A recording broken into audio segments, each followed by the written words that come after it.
what are we seeing in terms of, is this the Biden administration versus Congress?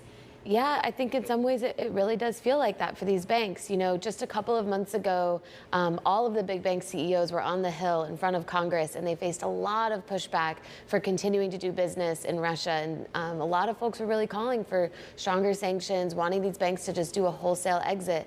And now what we've learned is no, actually, you know, behind the scenes, Treasury and State are really asking these banks to continue to bank certain firms. There's very specific industries that they're really looking at, but they want to see, you know, energy prices and food prices stabilize worldwide, and so they're asking these banks to step in where they can. It's a pretty complicated issue, right? Because it's not just broad sanctions that are making things difficult, but really individual policies that might also be making compliance quite hard.